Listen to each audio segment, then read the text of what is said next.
Welcome to our channel. Today we how to transfer your notes with Evernote step by step clearly. To transfer your notes with Evernote, start by opening the Evernote app on your device.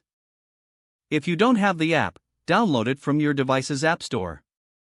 Log in to your Evernote account using your credentials. Once logged in, locate the note or notes you wish to transfer. Select the note you want to transfer by tapping on it. If you want to transfer multiple notes, hold down the Shift key and click on the additional notes. After selecting, look for the Options menu, typically represented by 3 dots or lines.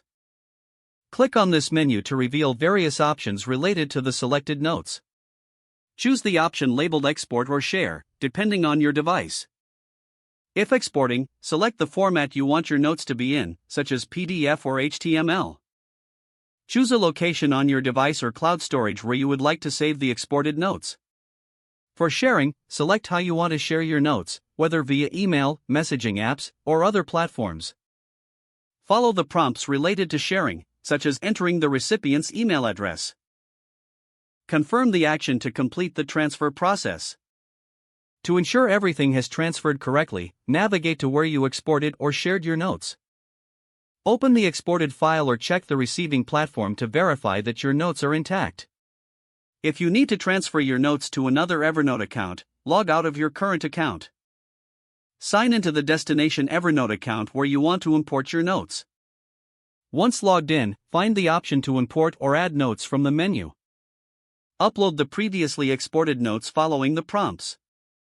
After the upload is complete, check that all notes have been successfully transferred.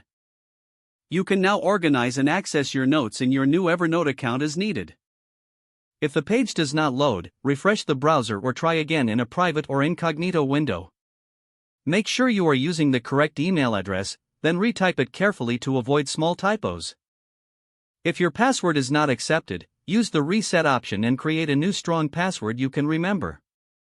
Check your spam folder for verification or security emails, then complete any requested confirmation steps. Enable two-factor authentication if available to improve account security and reduce unauthorized access risk.